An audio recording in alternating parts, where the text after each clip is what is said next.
Devils Wednesday. This is the State of the Fan Address, episode 123.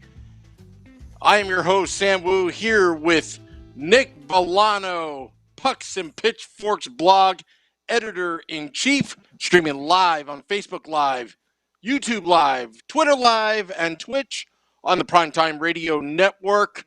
I'm coming to you live right now, Nick, remotely from Cooperstown, New York. I didn't realize how remote this place is. It smells like cow dung.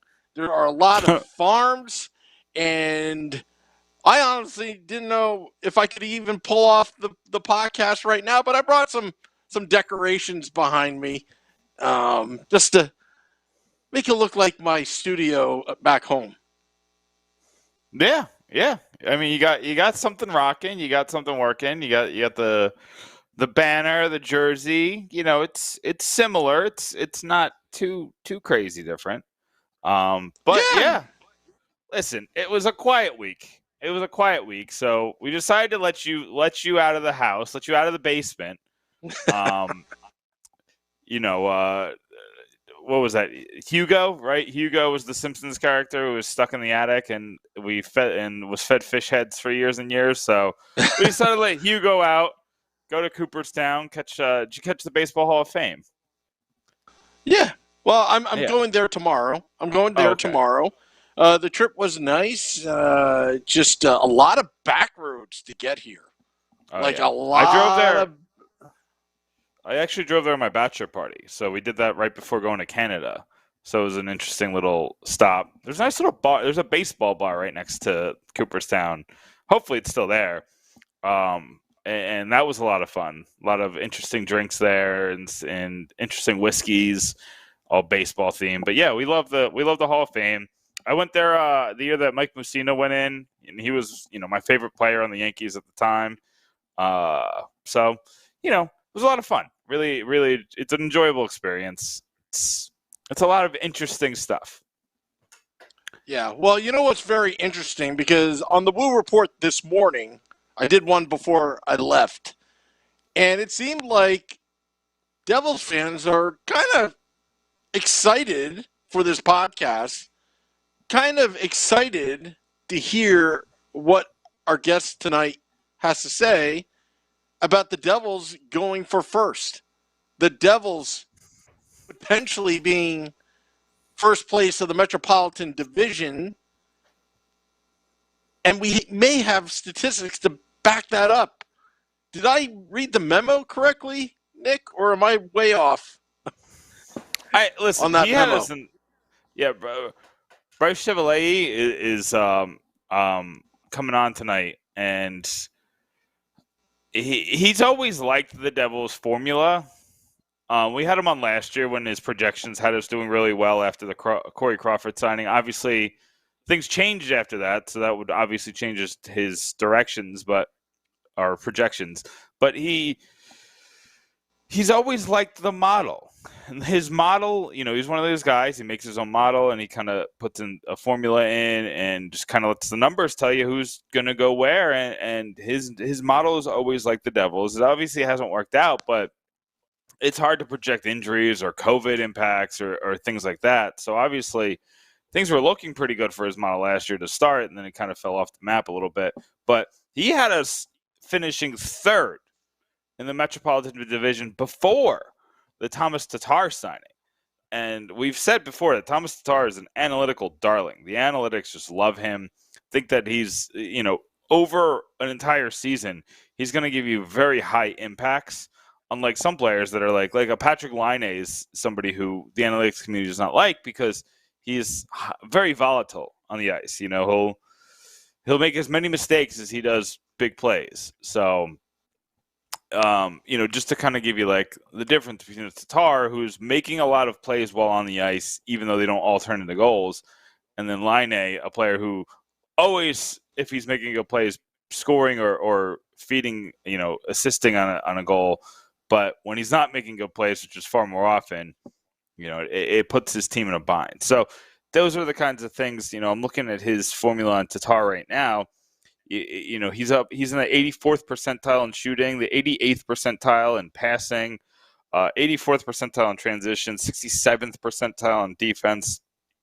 These are, when you put all that together, it's hard to get a player who's that high in all of those together. So top 80% in all passing or in all offensive stats, and then in defense, he's well above the average. So he's somebody who's definitely going to make a lot of impacts on the ice. You have to think what this team needs to do to make the playoffs this year, right? And I wrote about this earlier this week, just like the 5 factors that are really going to go into it. And really, the number one among them has to be Blackwood. And goalies are in the news this week because Shesterkin just got a deal. Carter Hart just got an interesting deal because he was like the worst goalie in the league last year. And they paid him for 3 years. And I'm sure he was going to make a lot more money if he didn't have that year last year, but he did. He was terrible last year. You could blame COVID. You could blame, isolation. You could blame no crowds. You could blame just a strange year overall. So I'm willing to throw away 1 year with Carter Hart, but it was interesting that they gave him north of 3. He's making more than Blackwood. So it was just an interesting deal that they signed him to. And when you look at the goalies, I think the goalies are going to stir the drink in the Metropolitan Division this year, because you got Shesterkin, who's going to be expected to really take on a role for the Rangers, and he's looked pretty good. You got Sorokin in the island, but he's not as relied upon because you got Varlamov there too. So you got a nice little 1-2 punch there. Philly, Carter Hart has to be a superstar again, because your backup is Martin Jones, who's been terrible. And then you got Samsonov, and they got Vitek Vanacek back from Seattle. So that's they paid a 2nd-round pick for him. So that's an interesting 1-2 combination. Pittsburgh is still chilling with Tristan Jarry. And, if they keep messing with the goalie, the wheels are eventually going to come off. I know we always spell doom and gloom for Pittsburgh. They still got a great forward set. Chris Letang is still really good on defense. They got a couple of interesting pieces there on the blue line, but unless Tristan Jarry looks like the guy from 2 years ago, I'd be worried if I was a Penguins fan. And then you got Columbus. You got Merzlikins is still there, right? I think Merzlikins is the guy in that. I've paid zero mind to the Columbus Blue Jackets. I just want to make sure I didn't miss a trade with all the craziness. But Merzlikins is a really good netminder. So you look at the Metropolitan Division, and it's the goalies that are going to stir the drink. And you look at just the Eastern Conference, because those 2 wildcard spots are going to be a dogfight, because you got Florida, you got Boston, you got Tampa, you got Toronto. As the top 4 in the Atlantic, you got to imagine they're all going to be in it until the very end. And then you got Carolina, who's a really good team, and I'm missing one that's probably supposed to be in there, but that's 6 teams in the Atlantic that are really good, and then you got 6 teams in the Metro that are supposedly really good. Depending on what the Devils do, depending on what the Islanders do, depending on what the Rangers do. It's a lot. It's going to be very competitive. So to say that the Devils are definitely not. They're nowhere near guaranteed a spot. They're nowhere near even. I don't think the expectation should be to make the playoffs this season, despite all the spending. I think the expectation should be to be better.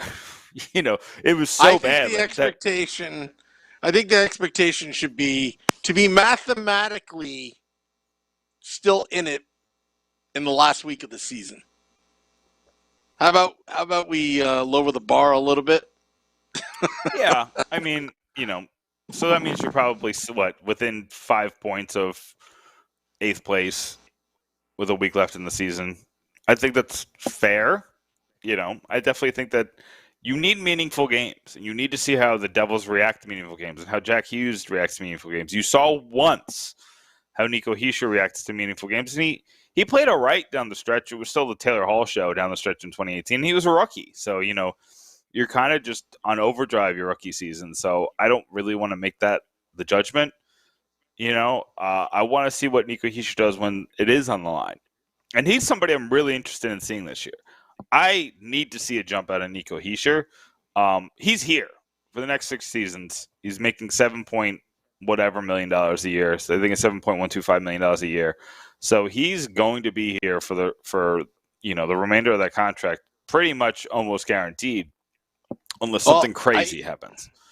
Well, give the Devils some credit here, because I was listening to NHL Network Radio, and I believe it was Boomer and Jay Kahn were talking about Pettersson out in Vancouver.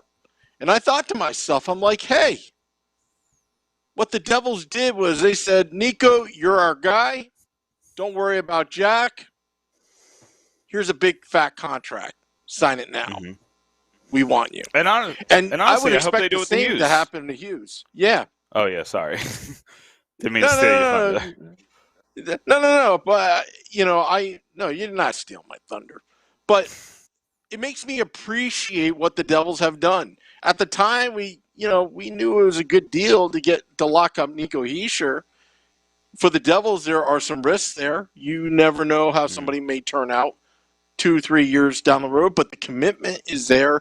It shows the league. It shows that their own young core players that they're trying to build something here. To commit that type of money, I'm glad we have Nico Hischier locked up. We don't even have to worry. We don't have to worry about things like what Vancouver Canucks fans are trying to worry about: cap space. Yeah, how to fit everybody in. I think the Devils did their due diligence here and planned for the future. It's like great financial planning right now. Nico Hischier's contract may look to be a bargain. Yeah, and that was the point. You wanted to overpay in the front end so that in the back end it's a bargain.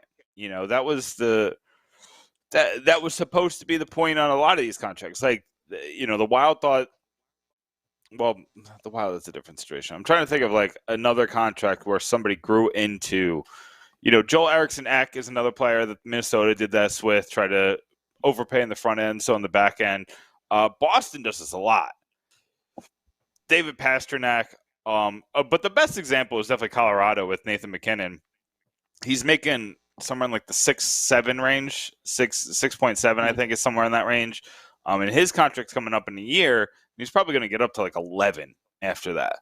But he's been an $11, $12 million player for 3 years now, and you're paying him half of that because you overpaid on the front end and you paid for future performance. So you got to give Ray Shero that credit. And by the way, I got the number slightly wrong. It's $7.25 million for Nico every season, so $7.25 million. But if I'm Tom Fitzgerald, I'm going to Jack Hughes. I'm saying we drafted your brother. You're obviously going to be here for a while. Here's the Nico contract, and then negotiate from there. I think Jack is going to ask for a little bit more, but if you could, and people are going to think I'm crazy, but I would give him 8x8 tomorrow. Just sign him for 8x8, lock him in, solidify that center, those two top center lines. It's a psychotic overpay right now, but if he turns into 75% of what you expect, $8 million is the going rate. You know what I mean? Like when you saw how many top players got that kind of contract, and defensemen, right-handed defensemen, centers get those kind of contracts. So the right-handed defenseman market, every top player is getting $9.5 million, somewhere in that range. So if you could get him for 8, and you could solidify your top two centers for 15, kind of like what the Penguins did with Malkin and Crosby, you get them kind of like on dueling contracts. Let's go. But if you could get him to agree to the Nico contract, 7 by 7.25, sign him tomorrow. He showed that he's got superstar potential. He showed that the only thing that could stop him is a pandemic. That rookie season, throw it out the door. It doesn't matter. And you're not going to get hurt on the salary cap by paying your star players. You're going to get hurt sorry. That rookie season was cut by a pandemic. It was. It was. I mean, the Devils were actually starting to make a somewhat of a run.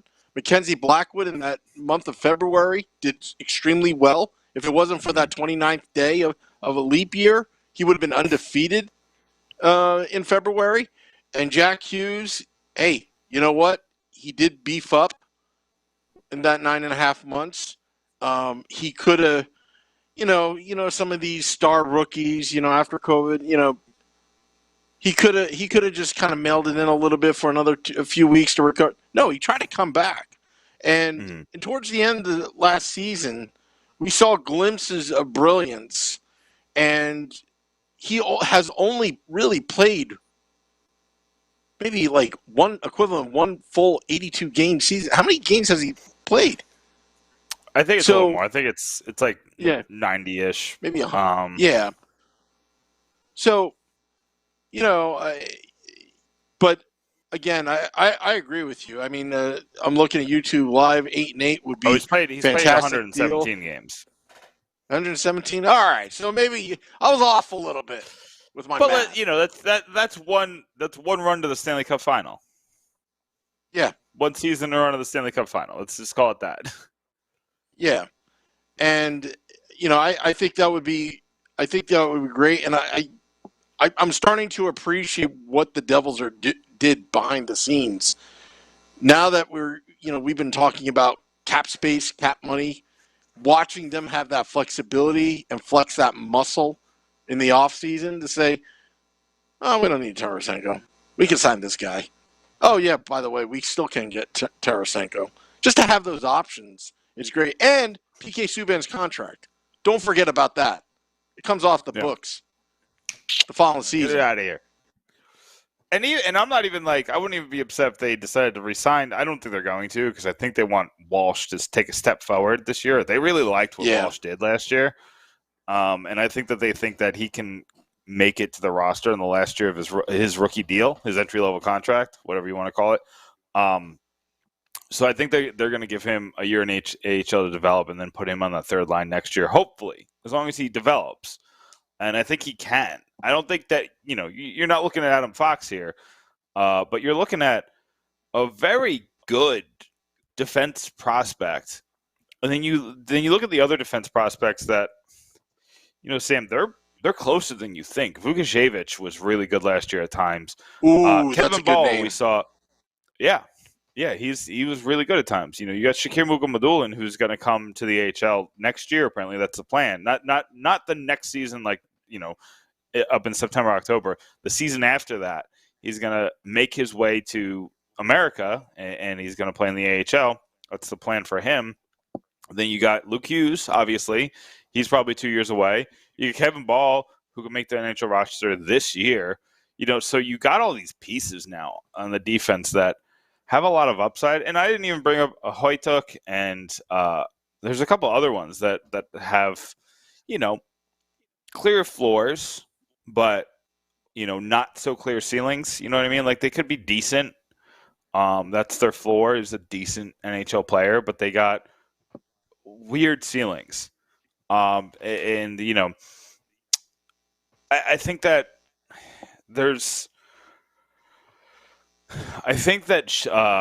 the thing that Fitzgerald is doing that Shero did not is he's not relying on the future planning. He's only I don't want to call it a backup plan. He's got a plan A1 and a plan A2. So he's bringing in players. He's kind of, if Tomas Tatar doesn't work out, maybe Kuokkanen is as good as he was or better than he was last year. Okay, great. And notice these are 2-year deals. Notice all these deals, with the exception of Dougie Hamilton, they're all 2-year deals. Yeah, everyone's on the 2-year plan. So when Tatar leaves, they're hoping that either Holtz or Mercer or Foote or one of these players that in 2 years should be at least close to entering his prime, the hope is that that's where one of those players are. You just need one of them to replace Tatar. And then if you get Tarasenko, he's on 2 years. Let's say, hypothetically, you get Tarasenko. He's got 2 years left on his deal. And then another one, whether that's, you go down the line, there's a lot of interesting prospects. Graham Clark is another one who's very interesting to me. I kind of want to see what he could turn into. Tice Thompson is another one they have high hopes for. He could turn into something. I think his role is going to be bottom six winger with scoring ability, but they have high hopes for him. They put him right in the NHL last year. So there are interesting players. And then you got to look at Igor Sharangovich, and what can he become? He's not a first-round pick. He was, I believe, a fifth-round pick, if my mind is telling me correct. And if he can stay as a first-line forward, do you know how much that changes the narrative for the Devils? If he's truly what he looked like last year and he doesn't take a step back, that's going to be so huge for the Devils as a whole. And just how many options this team has. So many options. It's funny. I wrote an article that's going on Pucks and Pitchforks tomorrow about what's left on free agency. It's a bunch of depth stuff. There's a couple veterans on there. I could play 3C. There's a couple wingers. There's a defenseman. But to give you the brevity, Sam, of like what we're looking at, if they want to like get another depth player, Igor Rykov is on the list. So there's not a lot left that even remotely interests me. Like, I didn't put Bobby Ryan on the list because I don't think there's any chance he comes to New Jersey. I think he kind of wants to move past his time in New Jersey. It's just I don't have any reliable information on that. It's just I'm reading the tea leaves there, so I didn't put him on the list. And then there's all that weirdness going on on the island, where Zach Parise is technically not signed, but he's signed. Casey Cizikas is technically not signed, but he's signed. Kyle Palmieri is technically not signed, but he's signed. I don't know where they're getting this money. Did Kyle Palmieri just leave a bunch of money on the table to go back to the island? I feel like that'd be weird because I feel like he's not going to get another chance at another payday. Maybe there's something under the table. Oh, yeah. Maybe never Lou know. Got rid of somebody for him. He got the Italian came out of him. The Many Saints of Newark is coming out. So maybe he felt the chill up and down his spine, and then the red line started to ring, and bada bing, bada boom, and Kyle Palmieri is signed again.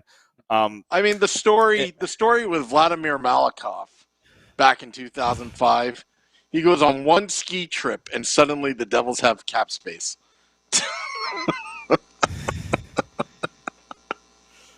Yeah, had to put funny. it out there. Before we get Bryce on, today was What If Day because I wanted to celebrate. I love the What If comics from Marvel, and the What If cartoon came out on Disney Plus today. That's a free plug, by the way. And I want to do what ifs. I love what ifs. So there's a couple on Pucks and Pitchforks. One of them is what if Scott Niedermayer re-signed in 2005.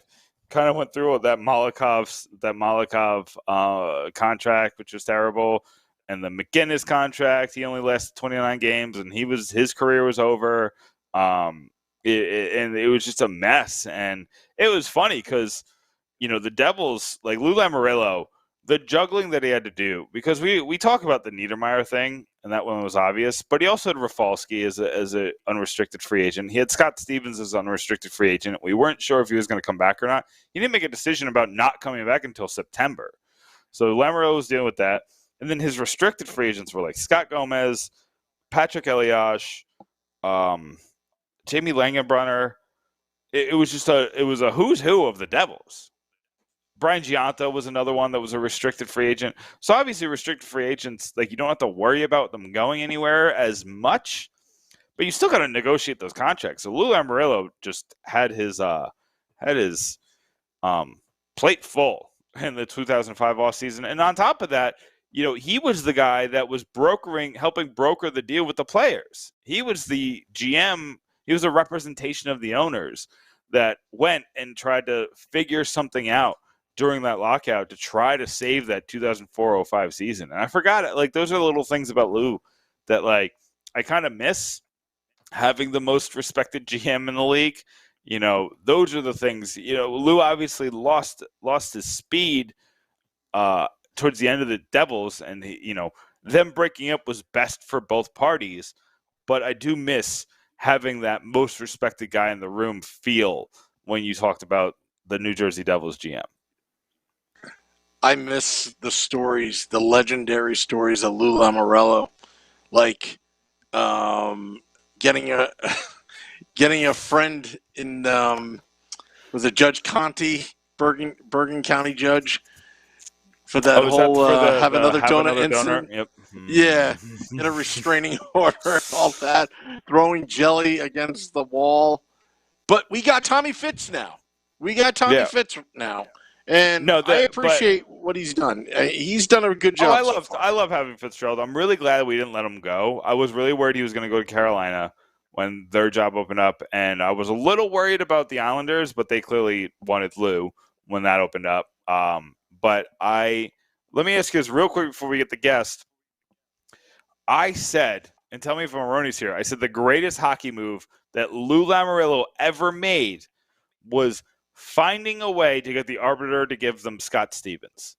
I put it ahead of trading back and then drafting Marty Brodeur. I put it ahead of the Tom Curvers trade that ended up being Scott Niedermayer. The fact that he went into that arbiter and made the impossible happen. There was no way in hell that Lou Lamoriello should have left that meeting with Scott Stevens, but he did. And to convince Scott Stevens to actually stick. Yeah. And then the tampering. And then the Zach Parisi result of that. It's legendary. It's absolutely legendary. It's absolutely legendary. All right, so I'm going to get our next guest. Social media is going crazy. Why don't you get to it? Yeah, and like I said, it's What If Day at Pucks and Pitchforks. I'm super excited. I love what ifs. I love kind of just like seeing the implications. Charlie Borges Jr. had a very interesting what if about what if the Devils didn't win the 2011 draft lottery.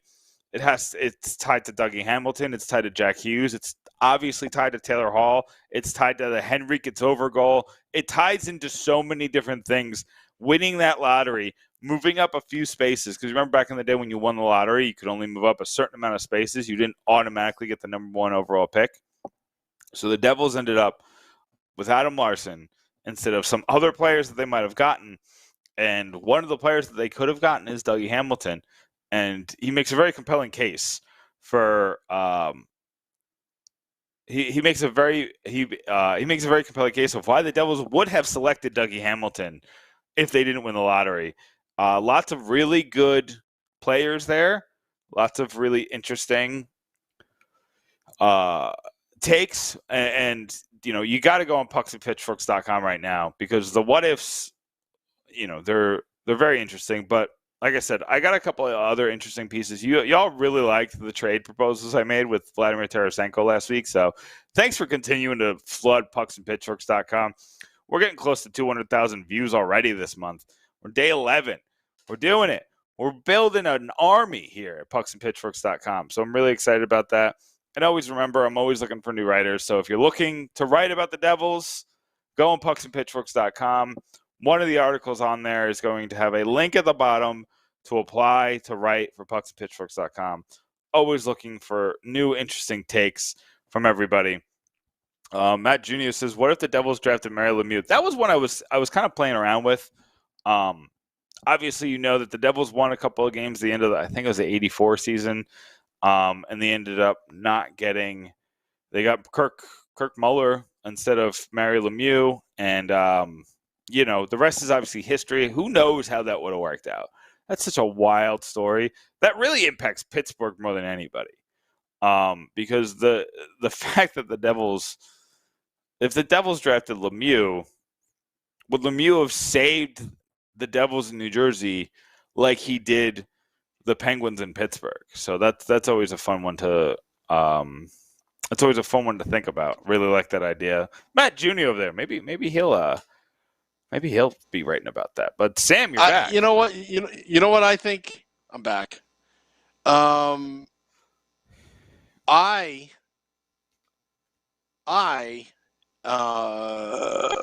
think that Mario Lemieux, if he was on the Devils, probably would have gotten poached by the New York Rangers. You think they would have restricted free agent him? I think the Rangers, had so much money. Had so much money. They had an ungodly amount of money. Remember that one year they had $93 million payroll, and the Devils only had $31 million. Something like that. Yeah, it was crazy. Yeah. And the Devils were better that year, weren't they? What's that? Weren't the Devils better that year? Wasn't that sometime in the late 90s? Yeah. Well, anyway. All right, let's talk about first place. Let's talk about first place. We have Bryce Chevallier from Hockey Analytics with Sports Logiq. You can find him on Twitter at Fox Center. Bryce, you're on with Sam and Nick. How are you, my friend? Hey, hi guys. Thanks for having me. Sorry, the audio is coming through very cracked up. It's kind of hard to understand what you guys are saying. Oh, can you hear me, Bryce? Yes, I can hear you. It's just coming through like not great quality. It's kind of hard to make out what you're saying. Okay, I will try to enunciate while Sam does a little work on that. But Bryce, I'm really happy that you've come on to talk to us tonight. Your models have been always very nice to us, and they've been always putting us at a higher standings. Obviously, last year when we talked to you, or last season when we talked to you, we were talking about a goalie tandem of Corey Crawford and Mackenzie Blackwood. That obviously didn't work out, so that probably changed the projections. But we're back, and this year your projections has us as one of the top 3 Metropolitan Division teams. I guess the simple question is, why are the Devils there?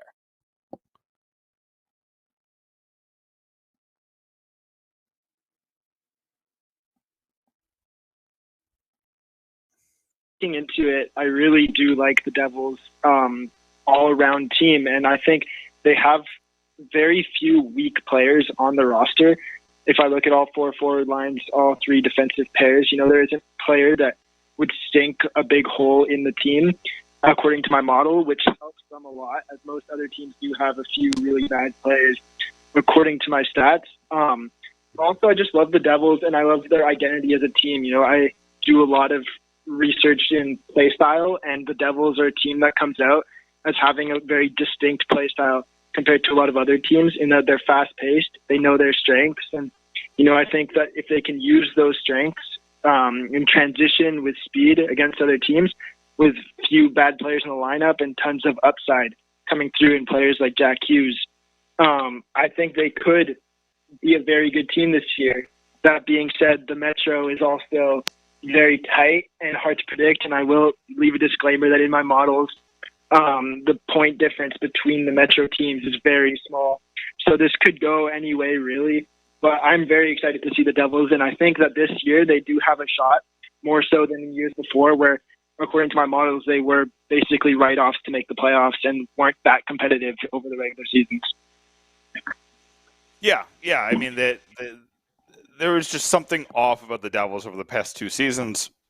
Last year, we kind of went in with, especially after Crawford retired, the expectations kind of got cut in half almost. You were hoping for a miracle just to be competitive every night. So, and then they got hit with COVID, and then yada, yada, yada. But this year, completely different. They signed Dougie Hamilton. They made a couple other splashes, but I want to focus on Hamilton. How important is it to get a guy like Hamilton, at the top of the defense? Oh, I think that adding Dougie Hamilton is huge. And, Dougie Hamilton's always been kind of an analytics favorite player. All the analytics folks always pump his tires and call him like one of the best defensemen in the league for years now. And then finally last year he was recognized with ending very high up in the Norris voting.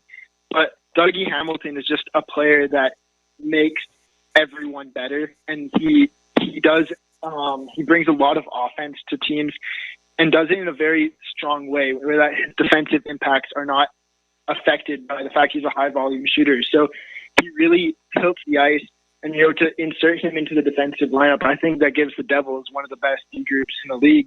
Just with depth, I love all 6 of the guys they can put out on the ice through their decor, and Dougie Hamilton just leading the pack is a very big difference maker in that he'll help the transition, he'll tilt the shot shares, he takes a lot of shots, and he's also very effective at keeping the puck in the other team's end and, sort of managing the defensive side of things that way. And obviously the Devils fan base is through the roof when it comes to Dougie Hamilton and what he means. You talk about the offense. Can you kind of elaborate on that? Like, what does he bring to the offense? Sorry, you're cutting out a lot there, so I didn't pick up that question.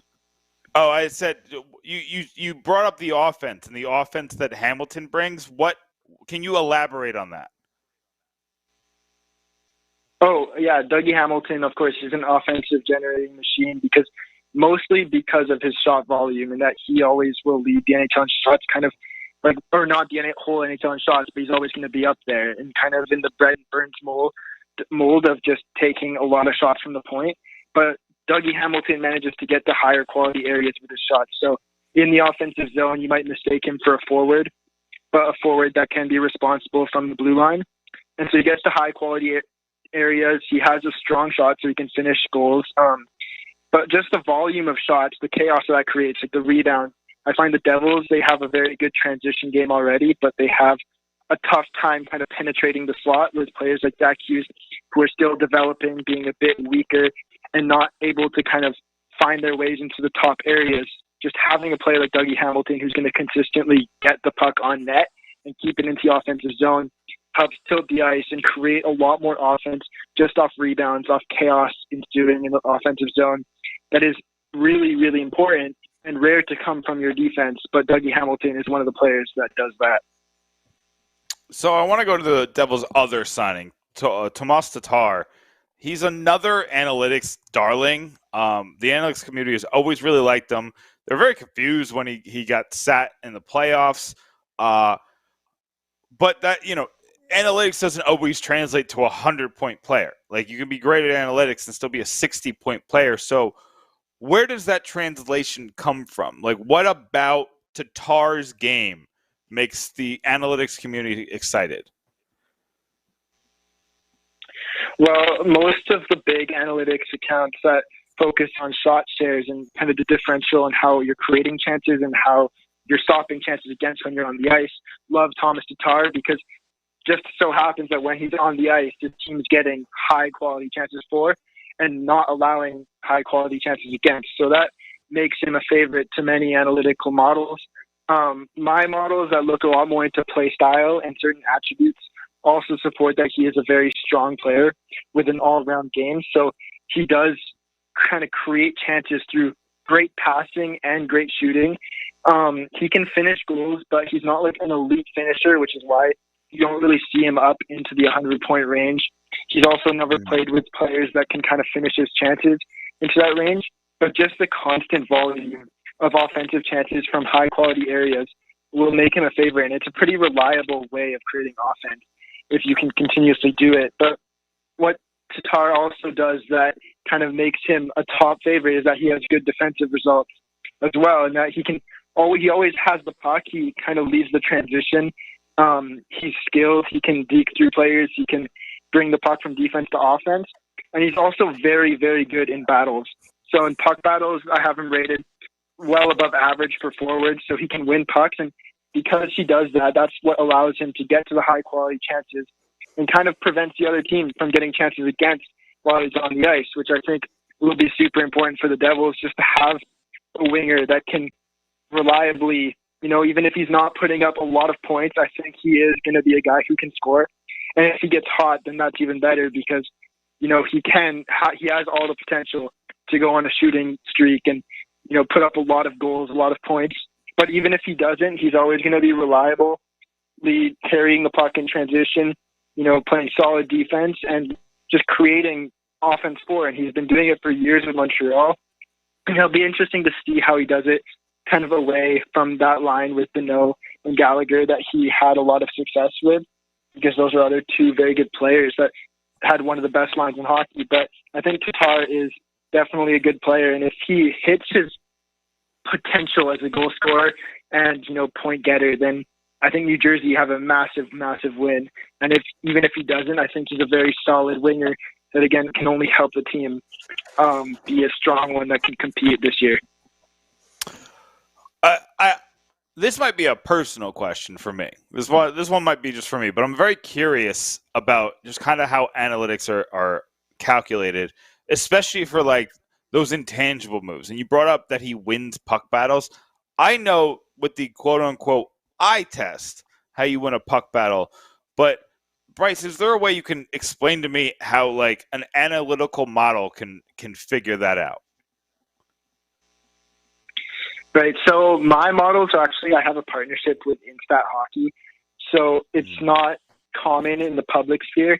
It's not publicly available stats, which is why you don't see a lot of people on Twitter talking about puck battles. But I have a contract with Instat where they feed me data, and Instat track every event that happens in a hockey game, including puck battles. So when I talk about Tatar being good at puck battles, it's that he wins a lot of them according to Instat's tracked event data, which is kind of defined by battling for a 50-50 puck with another player.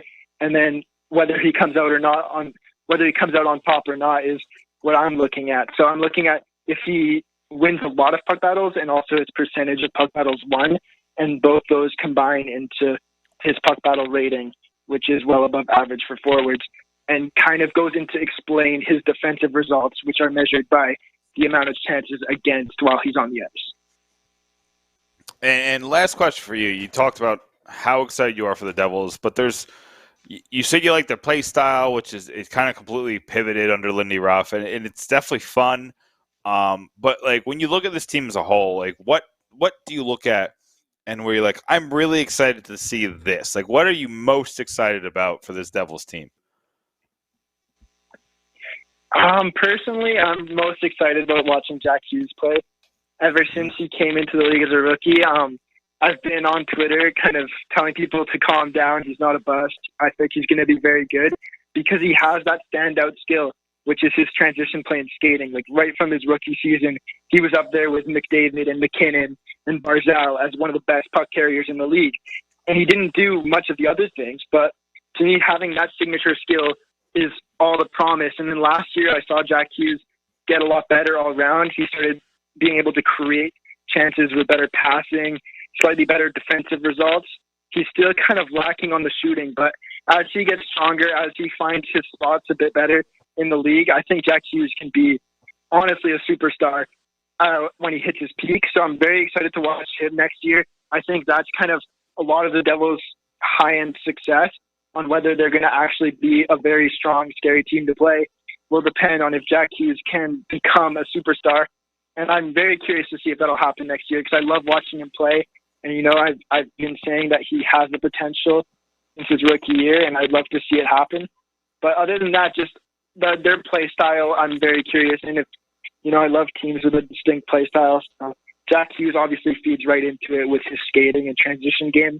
But I'd love to see the Devils in general and just see how they kind of fit it together and if they can keep defensive results strong with a fast-paced style of play, which is something they kind of struggled with last year. So, and I know I said last question, but you brought something up. I just wanted to. It made me think of something because you brought up Hughes, and one thing I haven't talked about much is that he was he was either top 3 or number 1 in takeaways last year among forwards. Is that a stat that you care about? Do you care about takeaways and giveaways and stuff like that? Or is that just kind of a part of the game, a little too volatile for you kind of stat? That's a good question. I like to care about giveaways and takeaways. I think the way the NHL publicly tracks them is inaccurate at best. So it's kind of hard to look too much into takeaways from the NHL play-by-play data.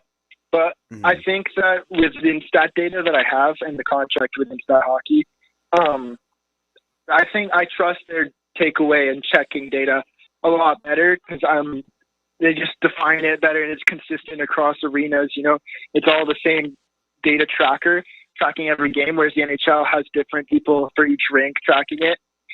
But I think what goes more into it rather than raw number of takeaways or raw number of giveaways is the location. So finding a way to kind of value the location of a takeaway, the location especially of a giveaway, and the value that has is more important than just the raw number. But I think it is definitely an interesting number. It is flawed. I wouldn't look at it and think, that's the end all result. But I think there is a lot you can learn by looking at that stat for sure. So, Bryce, I want to give you a sec to just kind of plug. You said you got your partnership with Instat Data. I know you're working in a couple different places as well. Do you have some stuff coming up, or are you just sharing stuff on Twitter? Do you have a subscription service? Where can the people who are loving your stuff right now, where can they find more of your stuff? So all my stuff that will be publicly available will be on architecthockey.com or on my Twitter account, where it's just my name, Bryce Chevallier, or at @4centre as the @. So I just keep checking the Twitter. I'll be posting content there. And then there's a subscription service if you want to access some of the ratings or stats I've talked about that are powered by Instats Data. It's $5 a month. You can subscribe to architecthockey.com and support me. So that's kind of where all my public work's going to live. It's going to be updated on Twitter and then through the website. So if you want to check that out, then I highly recommend it. Yeah, make sure you check out Bryce, architecthockey.com. It's $5 a month, people. That's not much. Get those big stats. Get those, we love the cards. We love the stats. We love kind of digging deep. The season starts, guys. It's right around the corner. It's about, what are we a month away from training camp? So get your subscriptions in check, guys, and go support our friend Bryce. Bryce, thanks very much for coming on. Sorry you were hearing things a little bit there, but I think we found a little je ne sais quoi here, and I think we got it going. Thanks so much. We'll have you on again soon. Yes, thank you so much for having me. It was great. Thank you. That is Bryce Chevallier telling us everything that we need to know. Sam, 2 Bryces in 1 week. I know. Back-to-back Bryce. Well, I guess not back-to-back because you've had 4 Woo reports since we had Bryce on. But for me, back-to-back Bryce. I love me some back-to-back Bryce. Bryce on Bryce. We love our Bryces. The Bryces are friends of the podcast. Definitely go. Architect Hockey is somebody I like. I like what he's doing. I love the interview, Nick, but I almost had to cut in and ask about the NFZ, what he thought about the no fun zone. If there's any, the no fun zone, the statistical no fun zone. We gotta have our own analytics. The State of the Fan Address and Pucks and Pitchforks blog. We got to have our own analytics. They call it the high danger area, but to me, it's the no fun zone. Yeah, I like high danger areas, but you call it what you want. I have a lot of fun when our team scores from that area, so I don't know if it's a no fun zone. Maybe it's a some fun zone.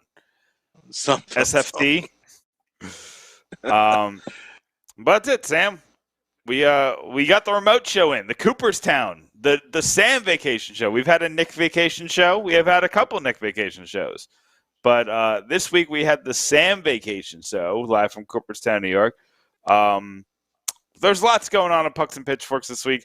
I am in a wedding this weekend, so you're not going to get anything from me personally after tomorrow morning, but I'll be here to edit with the guys. So if they're going to send a couple things in, I think you are sending something in. I think the Woo has got something coming in. Sam, I think you knocked yourself off the screen. It's just me. I did on purpose because I'm being blinded by the light and in my face, and I think I turned on the light. I didn't want to put on my sunglasses while I was on air. You only wear stunner glasses at night, so I understand. But Sam, I'm excited to read your piece and put that out to the masses tomorrow morning. I think it's got a little Tom Fitzgerald spin on it, so that'll be fun. And that piece about the extra free agents. But go to Pucks and Pitchforks tonight, pucksandpitchforks.com, because those what ifs are a lot of fun. I had fun writing them all. Oh yeah. Charlie really liked his. He put a lot of work into his. Vinny Parisi, you know what Vinny Parisi talks about, Sam. You know that when I said, "Hey guys, let's do some what ifs," Vinny's like, Zach Parisi.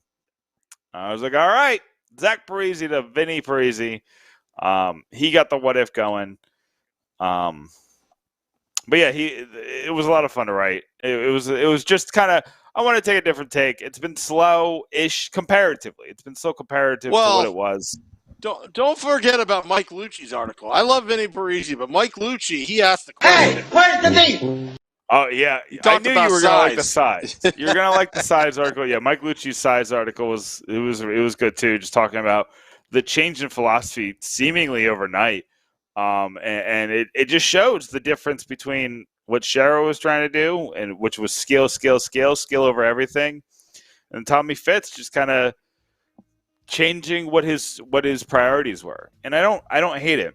I also have a piece on the 5 things that need to happen for the Devils to make the playoffs next year. We kind of mentioned that one too. We got one on whether the Devils should sign Jack Hughes.